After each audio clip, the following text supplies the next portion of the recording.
Hola, mi nombre es Rodrigo Luna y esto no es un podcast.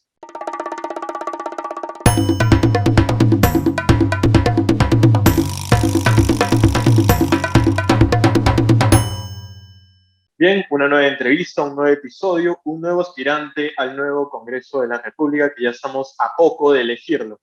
Antes de empezar, cabe recalcar que la parrafada no es ningún medio aliado a algún candidato o a algún partido político y mi persona no es amigo de ningún postulante, por lo cual este medio es netamente informativo para que puedas tomar una decisión correcta para las próximas elecciones. La producción no se hace responsable de las opiniones vertidas en esta entrevista. Bien, el día de hoy tenemos un candidato por Lima Metropolitana, va por Renovación Popular y espera que este 11 de abril escribas el número 21, Frank Kerkleck. Bienvenido a la PRFA. ¿Qué tal, Rodrigo? Muchas gracias por la invitación. Saludos a todos los que nos están viendo en estos momentos y encantado de responder tus preguntas. Si tenemos que hablar un poco de los personajes que han generado polémica en esta última campaña, creo que es inevitable no poder mencionarlo, candidato. ¿Ha hecho un mea culpa de los escándalos en los que se ha visto involucrado? No veo por qué tendría que hacerme a culpa, no considero que haya hecho nada incorrecto. ¿No le ha generado antivoto? No, al contrario, más bien creo que está creciendo la campaña y cada vez hay más simpatizantes, ¿no?, de mi candidatura. Pero le pediría que sea más específico, ¿a qué escándalo se refiere? Bueno, por ejemplo, con la congresista, tu conversación con Beto Ortiz, la foto que salió con Keiko Fujimori, diversas situaciones que te han jugado quizás en contra. ¿No lo Pero crees? hablemos de esas situaciones una por Claro, una, encantado. vamos a ir puntualizándolo, pero antes Claro. se ha hecho quizás una evaluación pensando, oye, hubiera evitado esto, hubiera evitado este comentario o el otro. Mira, como te digo, hay cosas que han sido parte de mi pasado, que yo le he dicho abiertamente, como el tema que en algún momento fui cercano al Fujimorismo, ¿no? Esto fue hasta el 2016, e incluso voté por ella, como casi la mitad de peruanos, no veo nada de malo. Posteriormente vi que no era una opción política que representara mis principios, no era firme en defensa de la vida, de la familia. Incluso en la primera votación de la vacancia de Vizcarra, ella votó en contra, con lo cual me di cuenta pues de que no tenía la firmeza ni la valentía para ser una verdadera presidenta del Perú, y por eso me alejé de esa opción política y ahora por primera vez he militado en un partido que es Renovación Popular, por el cual estoy candidateando y que siento que realmente comparte mis principios. Entonces, ¿Qué en le ese gustaba del sentido, Fujimorismo? en ese momento, que era hace 6 años, pensaba que tenía el potencial para convertirse en un gran partido de derecha conservadora en Perú. Lamentablemente, como le dije, por el muy mal liderazgo de Keiko, esto no se concretó y nunca se va a concretar, ¿no? Fue una decepción y ahora estoy en un partido que siento que comparte mis principios, como es Renovación Popular. Lo han catalogado como un conservador extremista. Ah, la asociación esta de Y ateos, bueno, ¿no? sí, e incluso, no sé si a modo de broma, pero hay una asociación de ateos que ha hecho una Sí. campaña en contra de usted. Bueno, mire, en principio, yo creo que un verdadero ateo simplemente no cree en Dios, ¿no? Y le importa poco o nada que el resto de personas crean o no crean, ¿no? Pero estos señores no solo son ateos, veo que son anticristianos, ¿no? Que ya es otro tema, ¿no? Y que más bien están haciendo campañas en contra de los candidatos que tenemos alguna religión y que compartimos algunos principios, ¿no? Bueno, tienen todo el derecho de hacerlo, pero a mí no me afecta, ¿no? Yo estoy yendo a un segmento muy claro y sigo avanzando en defensa de la vida y la familia, que es lo que realmente me identifica. Bueno, también lo han denominado de discriminador con la candidata Gaela. Bueno, ese es un tema, me parece más anecdótico, incluso porque vayamos a los hechos, ¿ya? Hechos objetivos, científicos, digamos. El señor Guillermo Cari nació como varón. Ese es un hecho biológico, científico. Tú le sacas el ADN, incluso vas a un laboratorio y van a decir, el señor es varón. Ya, nada que hacer, ya. Segundo hecho, sus padres lo registraron al señor como varón y le pusieron el nombre Guillermo Junior Cari, está en su DNI. Ok. Por si fuera poco, nosotros, todos los candidatos, cuando postulamos al Congreso, tenemos que hacer una declaración jurada frente al Jurado Nacional de Elecciones, donde afirmamos que lo que declaramos es la verdad. Este señor declaró que se llamaba Guillermo Junior y que su sexo era masculino. Entonces, ¿cuál es el delito, la falta, la discriminación, la intolerancia de llamarlo por su nombre, que él mismo ha declarado que es Guillermo Junior, ¿no? Yo no creo que haya hecho nada malo, he dicho la verdad. Ahora que el señor haya hecho un escándalo y toda una victimización, un show mediático para hacerse conocido, bueno, ese es otro tema que no me tiene por qué afectar, ¿no? Pero eso de rebote también le cayó a usted la fama. Sí, bueno, pero no la busqué, ¿no? El señor quiso hacerme quedar mal ante todos los medios, todas las redes, la prensa. Yo me mantuve firme en mi posición y hay un gran segmento de la población que se sintió identificado conmigo y me ha apoyado, ¿no? En buena hora, son cosas que pasan y que uno no planifica realmente. ¿Se considera homofóbico candidato? Para nada, para nada. Yo creo que se debe en principio respetar a toda persona por el simple hecho de ser un ser humano, más allá de cómo se vista, qué orientación sexual o gustos tenga o cómo pretenda que lo llamen. Creo que todo el mundo merece respeto y lo que hagan en su ámbito privado es problema de cada uno y nadie tiene por qué Pero la meterse. candidata pretendía que la llamen a él. Ah, ahí hay un problema, pues. Una cosa es de que, digamos, ¿no? Yo soy Frank, me quiero llamar María. Ya. Ok, bueno, algunos amigos míos me harán caso y me llamarán María porque se lo pido. Bueno, en buena hora, pues es parte de la libertad.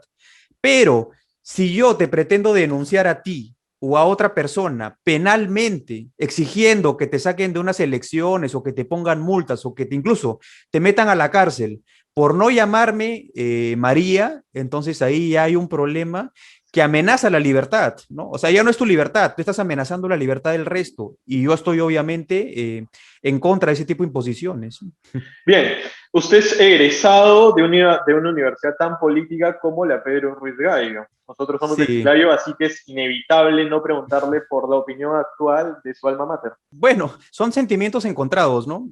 Yo te cuento que ingresé a la Universidad Nacional Pedro Ruiz Gallo en el 2007, ingresé por la a la primera, a la carrera de negocios internacionales, ¿no? Y ahí vi varias carencias que tenía la universidad, ¿no? La infraestructura de las aulas era un poco antigua, había profesores muy buenos, pero también otros que muchas veces no llegaban y había bastante politización, ¿no? Se habían formado muchos partidos, muchos bandos dentro de la universidad. Cuando estuve en el segundo ciclo, los catedráticos iniciaron una huelga de más de 3 meses, ya íbamos a perder el ciclo. Y un grupo de estudiantes nos organizamos por Messenger, que había en esa época, y hicimos una marcha en el centro de Chiclayo por la plazuela Elías Aguirre, la Plaza de Armas, en contra de la huelga de catedráticos. Y lo exigíamos de que regresaran a trabajar y que no era posible que estén 3 meses cobrando sueldo sin enseñar nada, ¿no? Esto fue bastante interesante, incluso salió en la industria, en diferentes diarios y en televisión, ¿no? Y al poco tiempo los catedráticos regresaron a trabajar. Esa fue, digamos, mi primera experiencia en política, ¿no? Ahora, respecto al tema de esto de si estuve en algún partido, sí, en algún momento me acerqué a un partido, formamos, incluso me acuerdo, MRU se llamaba, Movimiento de Reforma Universitaria, que era un partido con la intención, pues, de intentar hacer cambios realmente dentro de la universidad, ¿no? Postulé ahí, sin embargo, no hubo buenos resultados en las elecciones y luego me alejé y me dediqué a terminar mi carrera, ¿no? Para mí es una universidad totalmente necesaria para la región Lambayeque. ¿Y por qué? Porque es la única, hasta donde yo sé, es la única que enseña carreras científicas como, por ejemplo, matemática pura, física pura, biología.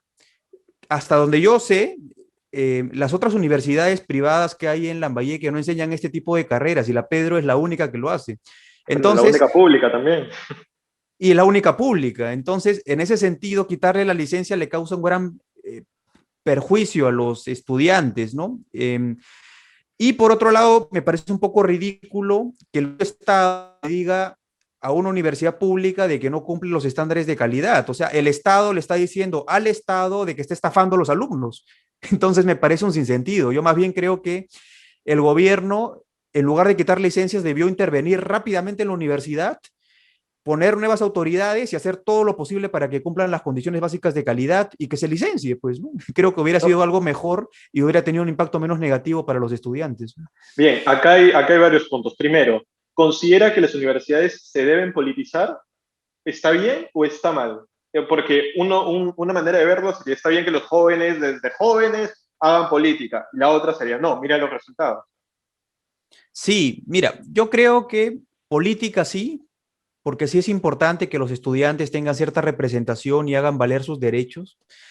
Sin embargo, politiquería no, ¿no? O sea, cuando ves que algunos estudiantes ya están 5, 10, 15 años en la universidad y lucran, viven de hacer política y no de estudiar, entonces ya ahí hay un problema, pues eso ya no es política, yo lo llamo politiquería, porque esta politiquería ya amenaza la calidad universitaria, la calidad de la educación.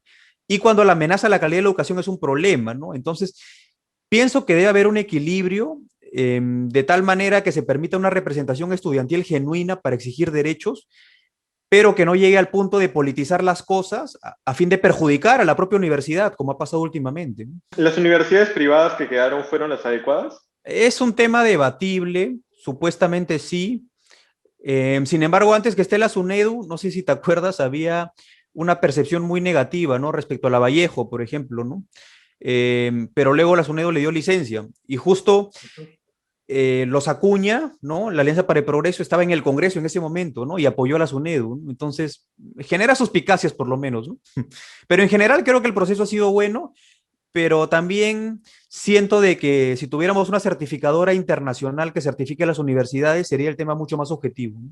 Candidato, ¿es difícil hacer partido en el Perú? Alguna vez me acaba de comentar, simpatizó por el fujimorismo, asesoró a un candidato que fue por APP y ahora está con López Aliaga. Sí es difícil en el sentido que la política está muy mal vista en Perú. La mayoría de gente considera que quien entra en política pues es un corrupto, un delincuente o alguien que entra para aprovecharse. Entonces ya hay un estigma, ¿no? Y si tú entras, va a haber mucha gente que te va a atacar, te va a insultar y ya no vas a tener una vida privada como cualquier persona, ¿no? Seguramente. Entonces, debes tener en cuenta eso, de que si te vas a meter, te van a dar duro, pues, ¿no? Y que tienes que tener los principios suficientemente firmes para mantenerte en esta vida, ¿no? Pero por otro lado, también creo que si siempre decimos que solo los delincuentes y los corruptos entran a política, es un círculo vicioso, solo van a entrar los delincuentes y los corruptos, pues. Y la única forma de cambiar la realidad de Perú, la situación, ¿no? La pésima infraestructura, salud, educación que tenemos, es que la gente buena, competente, bien educada, con valores, entre a la gestión pública, entre a la política, con intención de realmente cambiar las cosas para bien, ¿no? Porque si no lo hacemos, si la gente buena no entra a este mundo, se lo estamos dejando a los malos. Y así va a ser siempre. ¿Julio Rosas fue un buen congresista? Sí, yo pienso que sí, porque el pastor Rosas lo que ofreció a sus votantes al entrar al Congreso es defensa de la vida y la familia, o sea, estar en contra de leyes que para mí son muy negativas, como el tema del aborto, de la ideología de género, la identidad de género, la unión civil, el matrimonio gay, etcétera. Y mientras el congresista Rosas estuvo en el Parlamento, ninguna de estas normas fue aprobada. Entonces, en ese sentido, me parece que hizo un buen trabajo. Pero además también hizo un buen trabajo en el tema de representación, porque fue el promotor de una de las más grandes marchas de la historia del Perú, como fue con Mis hijos no te metas, en Y la más cual criticada. también, claro, en la cual cientos de miles de padres de familia demostraron su rechazo a que les impongan una ideología en los colegios contrarias a sus principios y valores. Bien, usted asesoró al congresista, ¿no? Pero he visto que fue criticado porque tuvo una de las producciones más pobres de normas durante el periodo congresal y usted era su asesor. El congresista Rosas consideraba que habían 30.000 leyes vigentes en Perú que eran más que suficientes y no vio la necesidad de eh, proponer nuevas normas. Esa fue decisión política suya. Obviamente el asesor propone, recomienda, pero quien toma la decisión política finalmente es el congresista. Usted Sin discrepó embargo, entonces. sí, claro, yo pienso que siempre hay espacio para mejora y yo de llegar al Congreso propondría algunas leyes, tengo algunas propuestas para mejorar las cosas, pero en ese caso fue decisión del parlamentario Rosas, ¿no? Y tenía que respetarla. Bien, ¿te parecía justo tu sueldo como asesor? Casi 8.000 soles mensuales. Yo he trabajado de lunes a viernes, de 9 de la mañana, muchas veces hasta la madrugada, cumpliendo mi rol, mi deber, que era asesorar al parlamentario. ¿Qué Y trabajo hace un asesor para que lo que están viendo esto? mira, yo te cuento lo que yo hacía, Uh -huh. ¿ya? En la mañana me leía cerca de 7 periódicos impresos. Además de eso, llegaba a la oficina y había La República, que era un periódico más que tenía que leer. Posteriormente tenía que estar atento a la radio, a RPP y ver Canal N, RPP TV y todos los canales, porque tienes que estar atento a la coyuntura política para poder informarle al parlamentario de cualquier cosa que pueda pasar, ¿no? Ujú. Además, tenía que hacer un resumen de todas las noticias en 2 o 3 hojitas y darle al parlamentario para que lo pueda leer. También cuando él era miembro de la Comisión de Justicia, de Constitución, de Educación. Entonces, siempre que él iba a estas comisiones, yo tenía que revisar previamente los proyectos que se iban a debatir, hacer un breve resumen y estar informado, ¿no? Para comentarles si alguno de estos proyectos tenía temas contrarios a la vida y la familia. Y cuando hay plenos, y a veces tú habrás visto que hay plenos del Congreso que terminan 2, 3 de la mañana, Claro. ¿no? Era necesario también acompañarlo y poder asesorarlo. Entonces, el trabajo del asesor es muy, bueno, hay de todo, ¿no? Pero en mi caso yo sí trabajaba de forma fuerte y considero que se me pagaba lo correspondiente. Ok, perfecto. Tú estuviste en la disolución del 30 de septiembre. ¿Te pareció Sí, constitucional? no, para nada. El señor Vizcarra justificó su decisión diciendo que había habido una denegación fáctica de la confianza, ¿no? Y cuando tú revisas la Constitución, no existe tal término, ¿no? La confianza se da o no se da. ¿Y cómo se da? A través de los votos. El Congreso ese día le dio la confianza al gabinete. Sin embargo, el señor Vizcarra lo interpretó de otra manera e igual decidió disolver el Congreso, ¿no? En ese sentido, para nada, para mí fue constitucional. Yo estuve ese día y lo acompañé al congresista Rosas hasta las 1, 2 de la mañana, ¿no? Que finalmente él se retiró, Claro, ¿sí? viste la juramentación de Mercedes Arauz entonces. Sí, por supuesto, estuve ahí. ¿La Fue aplaudiste? lamentable porque, no, no la aplaudí, Ah, pero ok. me pareció lamentable porque los congresistas le dieron la confianza a esta señora para que ejerza, digamos, la presidencia. Y la señora, en menos de 24 horas, le hicieron una protesta en su casa y renunció, pues, ¿no? Entonces, me pareció un terrible error porque lógicamente no tenía la personalidad para afrontar una responsabilidad así, ¿no? ¿Crees que si hubiera sido más fuerte, hubiera sido de presidente? Sí, yo pienso que sí, si hubiera sido lo suficientemente firme, hubiera podido continuar, pero se vio que no, lamentablemente. Ok, ¿por qué no postular en el 2020? Tenías hace un año la oportunidad de hacerlo, ¿por qué esperar hasta el 2021? La verdad es que no encontré en ese momento ningún partido por el que realmente me sienta representado, ¿no? Antes no había renovación, ¿no? Estaba Solidaridad Nacional y en Solidaridad también postulaban algunas personas que no, yo no estaba muy de acuerdo con ellos y ¿Rosa Bartra? preferí, por ejemplo, ¿no? Porque ya Ok. estaba un poco, su imagen política estaba un poco deteriorada, igual que Vilcatoma, ¿no? Y otros, y decidí que no era el momento oportuno para candidatear, ¿no? Y estuve tranquilo. ¿Te pareció bien que lo llamen? Me parece que fue un error político que se pagó bastante caro. Tengo entendido que eres, y ya me lo demostraste, que eres anti-Vizcarra, pero también calificas a Sagasti como el continuismo, ¿no? ¿Hubieras Sí, dejado a Manuel Merino en el cargo? es que no es un tema de dejar o no dejar, es un tema de, ¿eres competente para gobernar o no?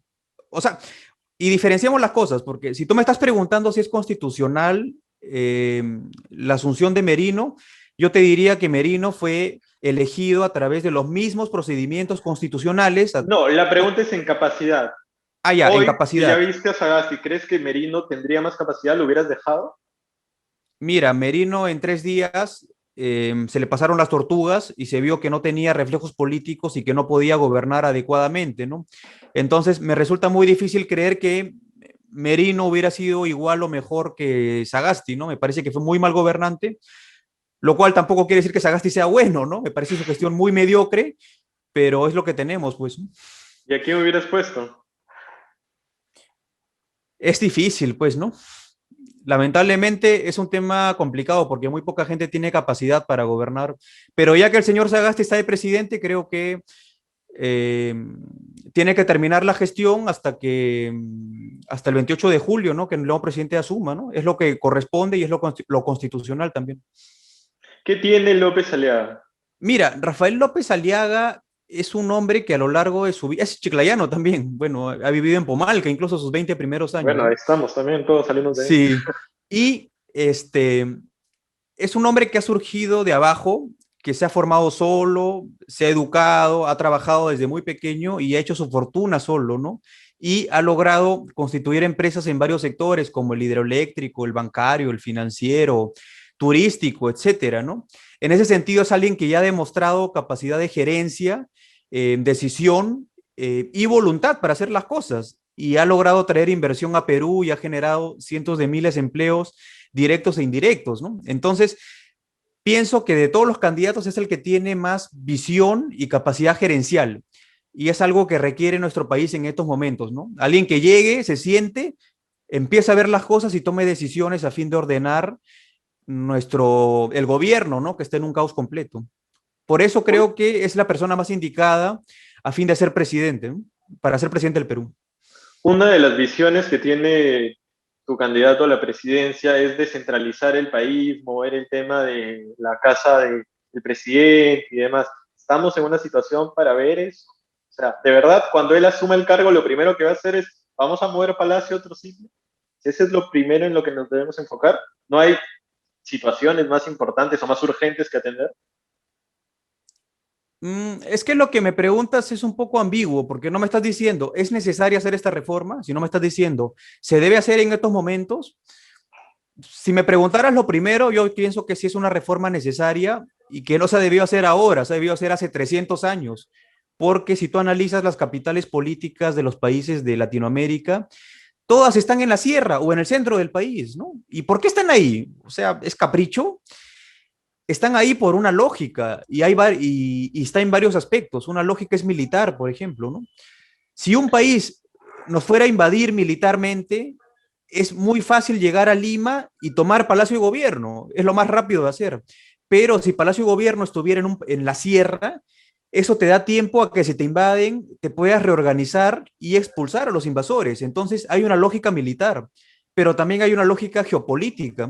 Si tú obligas a los políticos que estén en Junín para tomar decisiones de gobierno, ellos van a ver en carne propia las carencias que hay en ese departamento y en la sierra. Y estoy seguro que van a tomar decisiones para mejorar la infraestructura y hacer obras ahí, lo que va a generar dinamismo económico en la sierra que está tan abandonada, ¿no? Entonces, para mí es una reforma totalmente necesaria. Y en ¿Necesaria para estos hacerlo en los 100 momentos, primeros días? como te digo, es una reforma para mí muy necesaria. Respecto a si se puede hacer los 100 primeros días o el segundo año, bueno, se puede evaluar, ¿no? Se puede evaluar.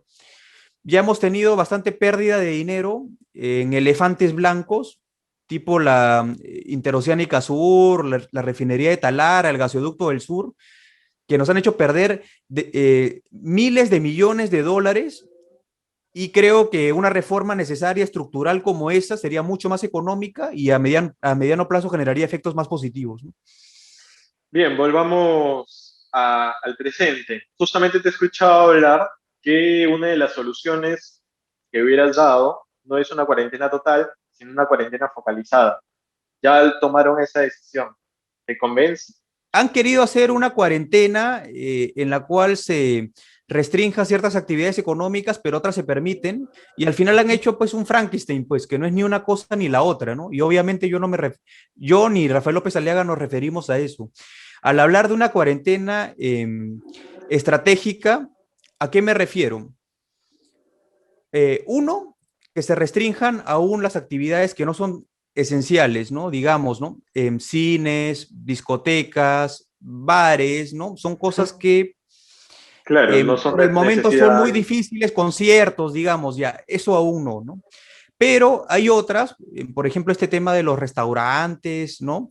Los cafés que ya han implementado protocolos que han ayudado mucho a reducir la enfermedad, entonces no le veo sentido a que lo cierren nuevamente, ¿no?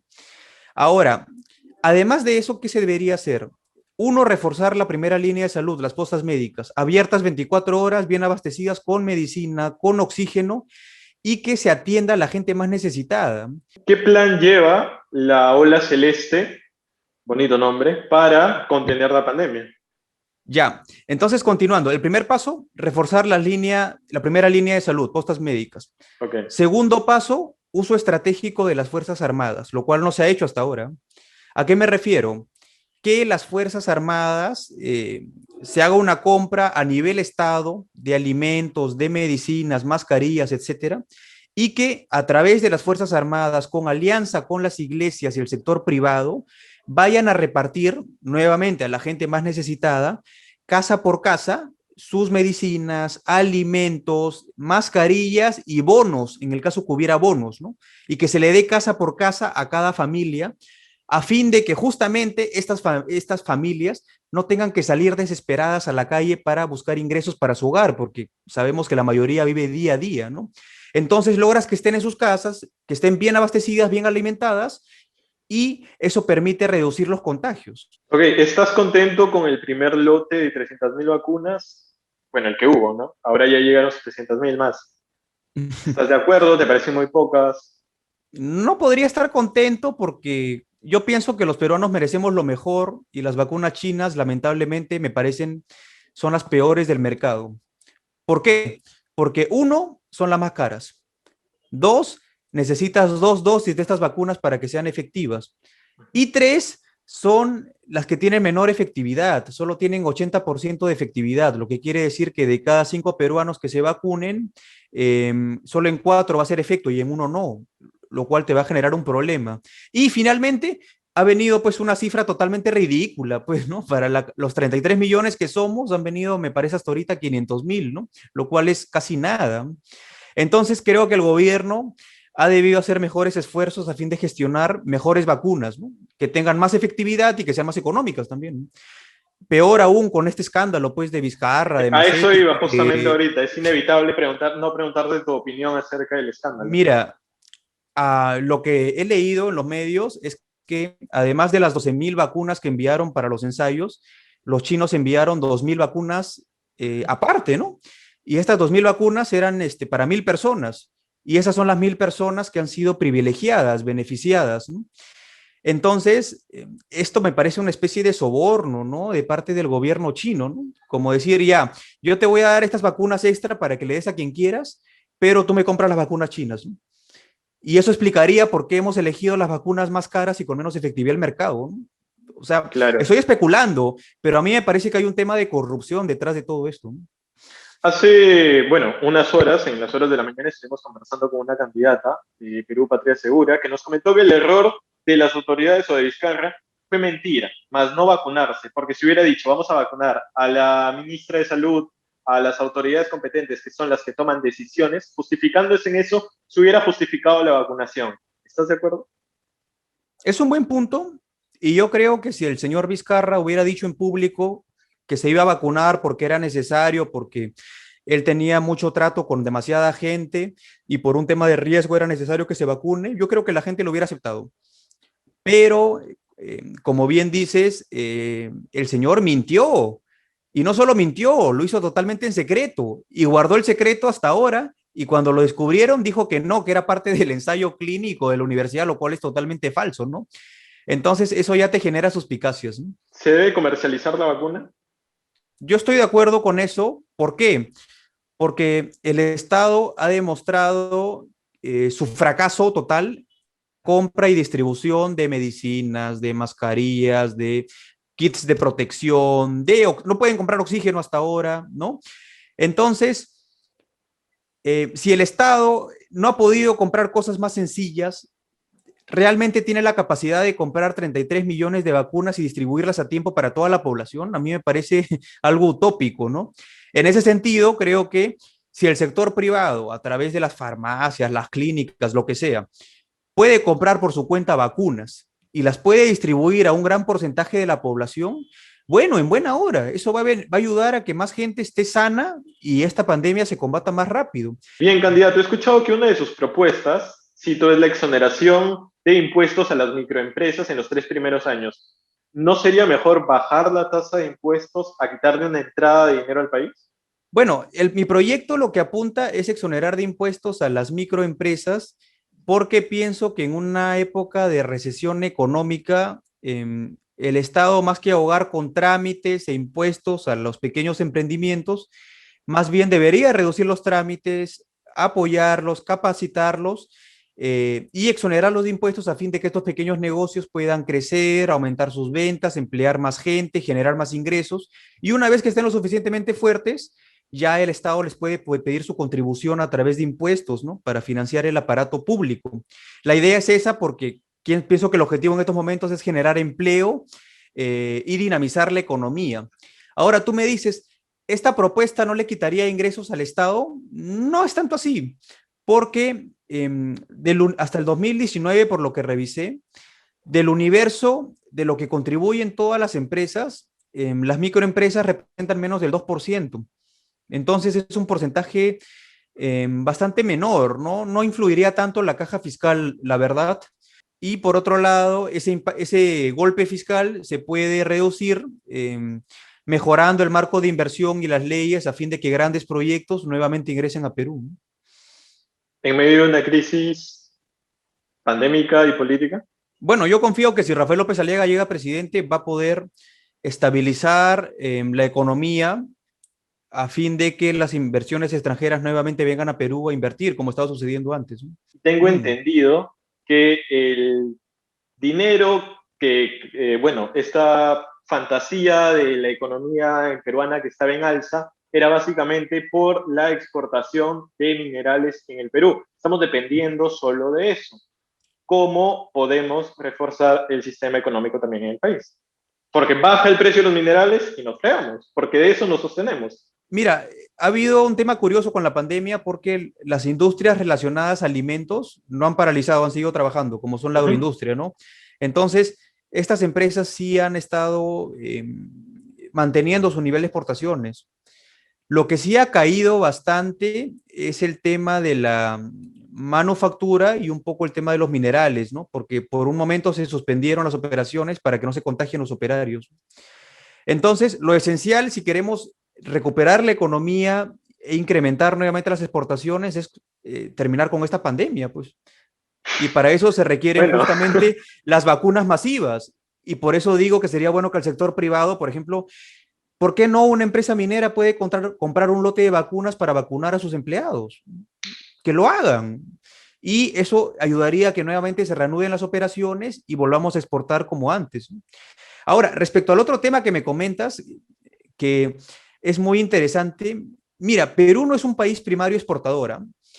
No lo es en el sentido de Venezuela, por ejemplo. En el caso de Venezuela, ellos, el 90% de su PBI depende del petróleo y derivados, ¿no? Entonces, en su caso, baja el es petróleo y extremo. murió la economía. Ya quebraron, ya fueron, ya. En nuestro caso, la minería representa menos del 10% del PBI. O sea, es importante, sí, pero si no tuviéramos minería, no es que desaparecemos del mapa. Tenemos otras actividades económicas que nos permitirían subsistir. Pero ¿en qué sí es importante la minería?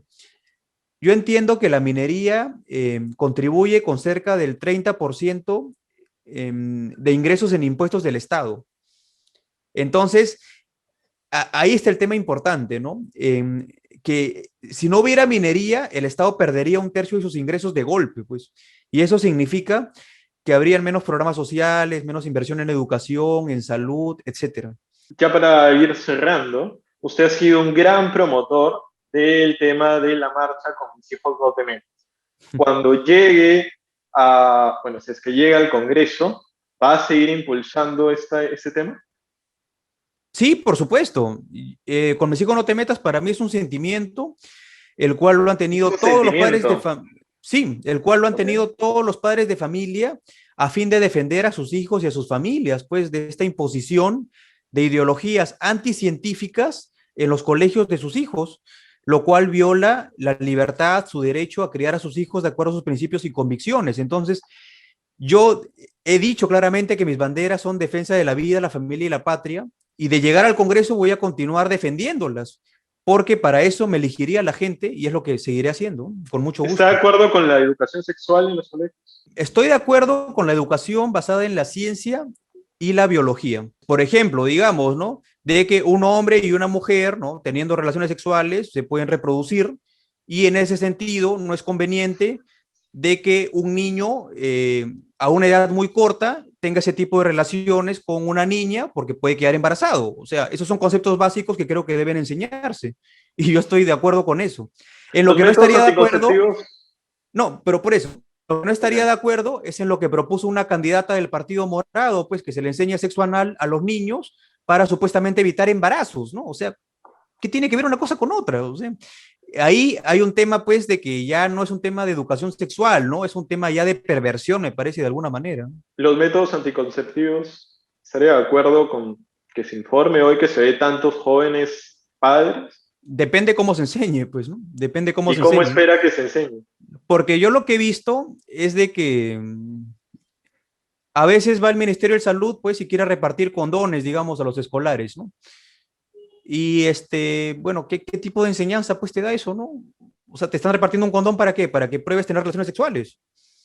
¿Y qué? Y cuando se acabe, entonces, o sea, por eso digo, hay que saber cómo llegar a los niños y adolescentes, ¿no?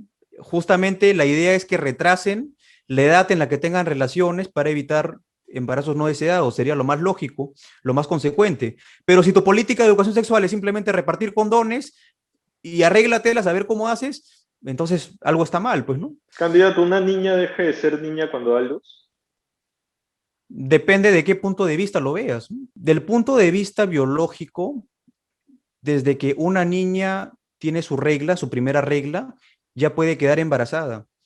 Y en ese sentido es una mujer. Del punto de vista legal, eh, una niña sería una mujer, digamos, cuando cumple mayoría de edad. Bien, candidato, ya para aligerarnos de estas preguntas, vamos con unas preguntas rápidas, Uh estilo -huh. ping-pong, ¿ok? ¿Como qué político no quisiera ser? Vizcarra. ¿Como qué político quisiera ser? mm, Bien difícil, ¿ah? ¿Eh? No encuentro. ¿Ok? Aquí en Perú no encuentro, no. Internacional, Mm, Tampoco, ¿ah? ok. Tampoco. Quizás bueno, internacional, digamos que ya falleció Ronald Reagan, ¿no? Me parece un ejemplo interesante, ¿no?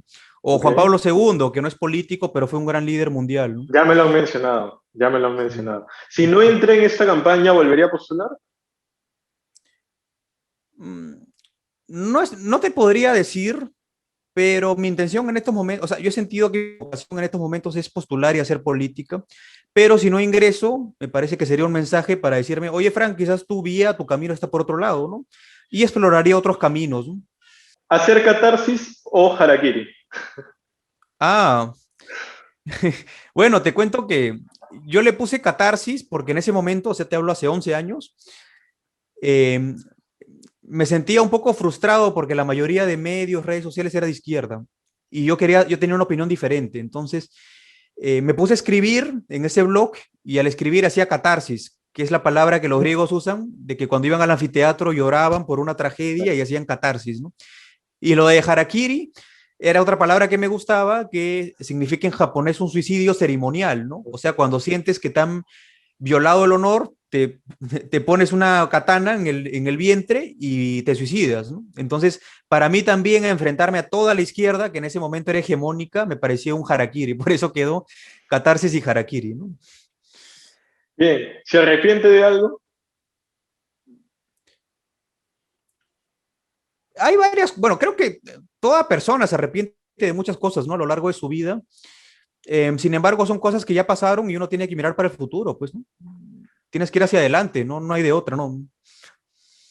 Ok, perfecto. Si Keiko y Forsyth van a segunda vuelta, ¿por quién votarían?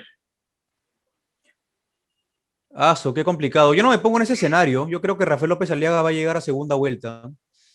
Pero si Keiko y Forsyth llegan a segunda vuelta, bueno, creo que elegiría en qué país emigrar, ¿no? Ok, ¿cuál es su libro favorito? Qué buena pregunta. ¿Sabes qué? Es El Señor de los Anillos, los 3 tomos. Es un libro que he leído varias veces y siempre me ha gustado. Sí. Cuando acabe la pandemia, ¿qué es lo primero que hará? ¿Cuándo acabará? Pues no. Creo que me gustaría ir con mi familia a la playa, a Puerto Eten, que es una de mis playas favoritas, una de las playas más tranquilas y bonitas que conozco y me gustaría ir a bañarme al mar, ¿no? Sería una de las primeras cosas que haría, sí. Perfecto. Estar en la parrafada ha sido. Ha sido un gusto para mí, claro. Perfecto. Bien, candidato, le doy 30 segundos para que convenza a la gente de que le den su voto. Bueno, mi nombre es Frank Kerkle Torres, tú me conoces, soy una persona sincera que habla firme en defensa de la vida, de la familia, de la patria y de la libertad económica. Si tú consideras que puedo ser tu voz, tu representante en el Congreso, a fin de luchar contra estas ideologías antifamilia, antivida y globalistas, te invito a marcar la R de renovación y escribir el 21 este 11 de abril. Gracias. Bien, candidato, redes sociales donde vean más propuestas. Bueno, los invito a visitarme en mis redes sociales, en el Twitter como fkerklekt, en el Instagram como frank.kerklek y en el Facebook como Frank Kerklek y Catarsis y Harakiri. Los invito a seguirme. Gracias. Bien, a nosotros nos encuentran como Rodrigo LNA y La Parrafada y van a ver a los próximos invitados y decidan ustedes a quién quieren que pues pasemos por nuestro filtro. Muchísimas gracias, candidato, por haberse dado el tiempo, por haber estado acá. Le deseo mucha suerte para las próximas elecciones. Gracias, Rodrigo. Un gusto. Cuídate. Un gusto, gracias.